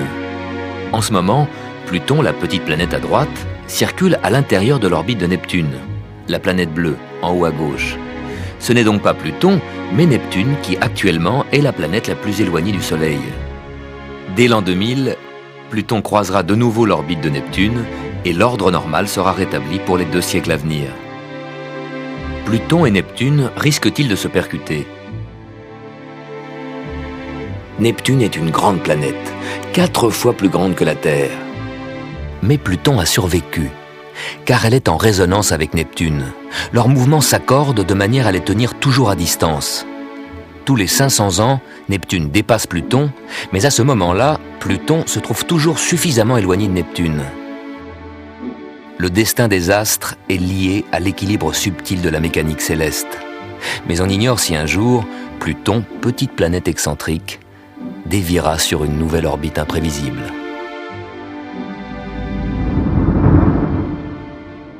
Après être passée devant Pluton, la Lune se dirige vers Neptune. Neptune est une grande planète, 4 fois plus grande que la Terre. Elle est accompagnée de 2 satellites, Triton, proche de Neptune, et Néréide, qui circulent sur des orbites étrangement inclinées. Néréide a l'orbite la plus excentrique de tous les satellites du système solaire. Triton tourne en sens inverse sur une orbite qui se rétrécit et qui va bientôt, dans 100 millions d'années, se rapprocher fatalement de Neptune. Triton sera désintégré en morceaux qui rejoindront les anneaux de Neptune ou s'écraseront sur la planète.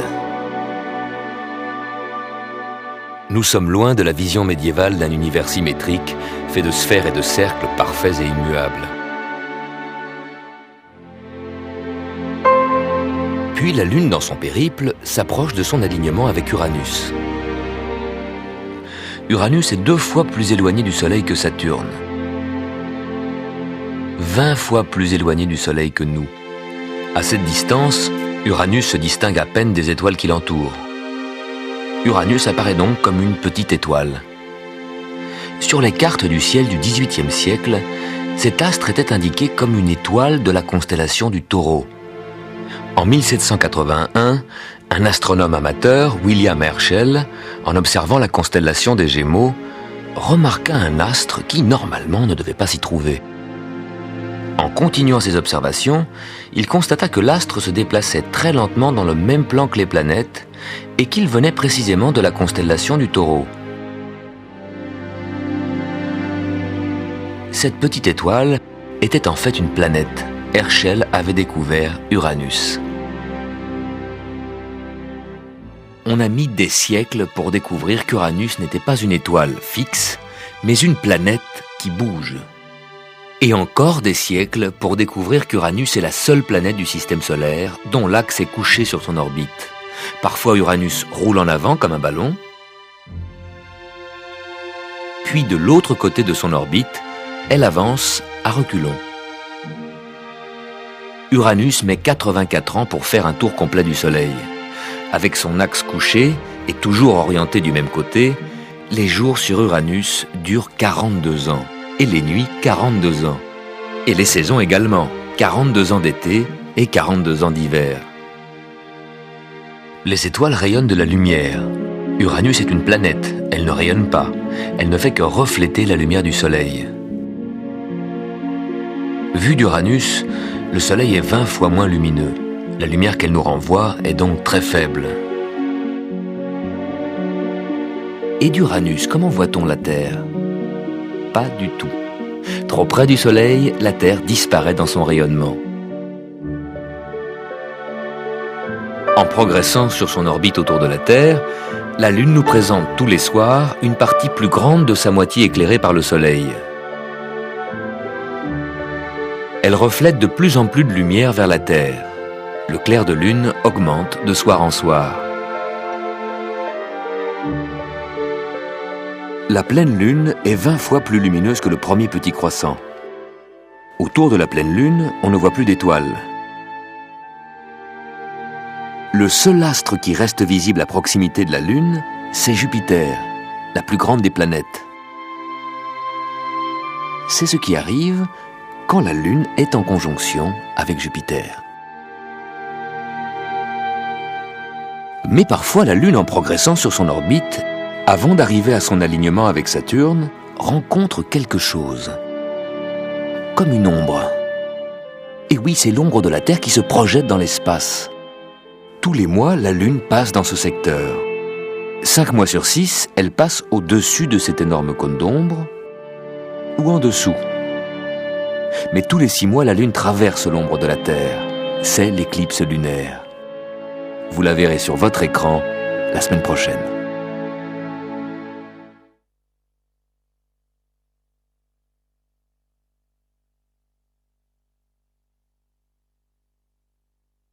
Bientôt, la Terre arrivera au point équinoxe, le début de l'automne. Aujourd'hui, nous devrions déjà être arrivés à cette station. La Terre a pris du retard. Elle a mis plus de temps pour parcourir cette moitié été de son orbite, en jaune, que cette moitié hiver, en bleu. Vérifiez sur votre calendrier. De l'équinoxe d'automne à l'équinoxe de printemps, il y a 179 jours. De l'équinoxe de printemps jusqu'à l'équinoxe d'automne, il y a 186 jours. La Terre met 7 jours de plus pour cette moitié été. Pourquoi ? Parce que l'orbite de la Terre est très légèrement déformée en ellipse. Les planètes, quand elles sont proches du Soleil, tournent plus vite que quand elles sont loin. Comme le caillou qu'on fait tourner au bout d'une ficelle. Il tourne lentement quand la ficelle est longue et s'accélère quand la ficelle se raccourcit. En juillet, la Terre est au plus loin du Soleil. Elle ralentit sa marche. En janvier, elle est au plus près. Elle accélère. C'est la loi de Kepler. Depuis le XVIIe siècle, elle sert à calculer les mouvements des planètes, les trajectoires des vaisseaux spatiaux et aussi le calendrier de votre vie quotidienne. Quand Soleil, Lune, Terre sont bien alignés, l'ombre de la Lune frappe la Terre. C'est l'éclipse du Soleil. En 2 semaines, la Lune parcourt la moitié de son orbite autour de la Terre et elle se place exactement en face du Soleil. Elle prend la lumière du Soleil en pleine face. C'est la pleine Lune. La Terre projette son ombre dans l'espace et traîne avec elle cet énorme pilier de 12 000 km de large. Chaque soir, quand le Soleil se couche, nous entrons dans cette ombre de la Terre et nous y passons la nuit. 2 semaines avant ou après l'éclipse solaire, l'ombre de la Terre se projette sur la pleine Lune et l'obscurcit. C'est l'éclipse lunaire et nous pouvons enfin voir l'ombre de la Terre. Pendant l'éclipse, la Lune prend des couleurs. Ce sont les rayons du Soleil qui, avant d'arriver sur la Lune, frôlent la Terre et traversent l'atmosphère qui absorbe toutes les couleurs sauf le rouge, comme au coucher du Soleil. Les rayons qui font rougir la Lune sont en quelque sorte des rayons de soleil couchant. Parfois, quand la pleine Lune se lève, elle est déjà éclipsée par l'ombre de la Terre et colorée par les rayons du soleil couchant. Pourquoi est-ce justement le soir de la pleine Lune qu'il y a éclipse ? La Lune tourne autour de la Terre en 4 semaines. Pendant tout ce temps, l'ombre de la Terre, du côté opposé au Soleil, se perd dans l'espace, invisible. On oublie même que la Terre a une ombre. Quand la Lune se trouve en face du Soleil, nous voyons toute la moitié de la Lune éclairée par le Soleil. C'est la pleine Lune. C'est ici, également en face du Soleil, que se trouve l'ombre de la Terre. C'est donc forcément la pleine Lune en face du Soleil qui va traverser cette ombre.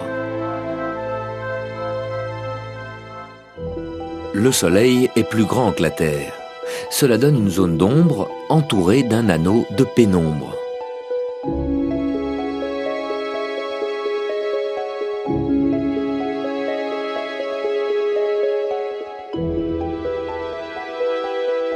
La Lune entre d'abord dans la pénombre. Puis en 2 ou 3 heures, elle est presque entièrement couverte par l'ombre de la Terre. Ensuite, elle retrouve la pénombre et quelques heures plus tard, le spectacle est terminé.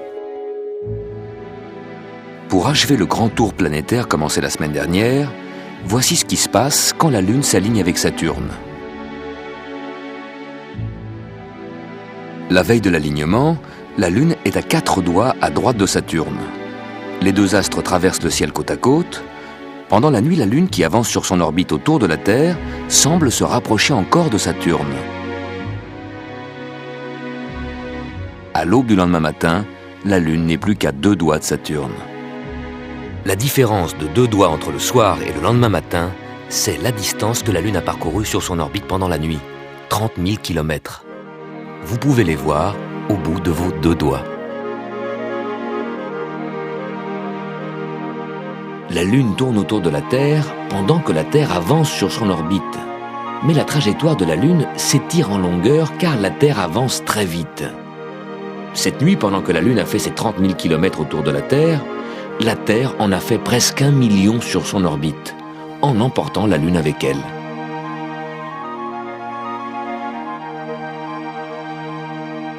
La force d'attraction de la Lune attire l'eau des océans. Si la Lune est alignée avec le Soleil, leurs forces d'attraction s'additionnent, se conjuguent et provoquent chaque mois les marées les plus fortes. pourquoi les marées d'équinoxe sont-elles plus fortes que les autres? En plus de l'influence de la Lune, des forces centrifuges sont générées par la rotation de la Terre. Ces forces qui fuient le centre de la Terre agissent sur les océans et contribuent aux marées. Les plus grandes forces sont à l'équateur, là où la Terre tourne le plus vite. En été, l'équateur est orienté en dessous du plan du Soleil. En été, les forces centrifuges n'agissent donc pas dans la même direction que les forces d'attraction du Soleil. En hiver, l'équateur est orienté au-dessus du plan du Soleil. En hiver non plus, les forces n'agissent pas dans la même direction. Par contre, au moment des équinoxes, de printemps et d'automne, le Soleil est à la verticale de l'équateur. À l'équinoxe, les forces centrifuges et les forces d'attraction du Soleil agissent dans la même direction, se conjuguent et s'additionnent. Voilà pourquoi les marées d'équinoxe sont plus fortes que les autres.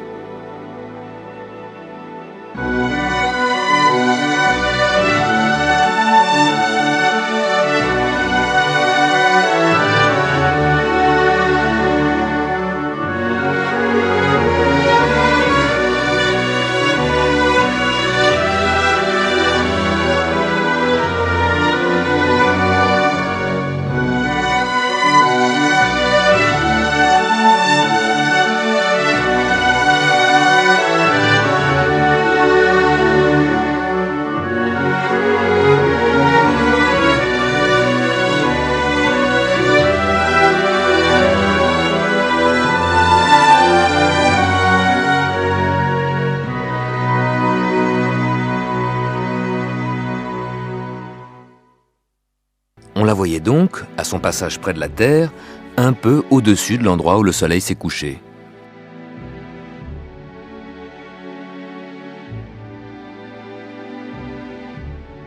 Sur son orbite surélevée, cette comète est passée fin mars 97 au plus près de la Terre. Une semaine plus tard, au plus près du Soleil, puis elle a plongé vers le plan des planètes. Mais pendant ce temps, la Terre a avancé sur son orbite et le Soleil s'est glissé entre nous et la comète. On ne la voyait plus.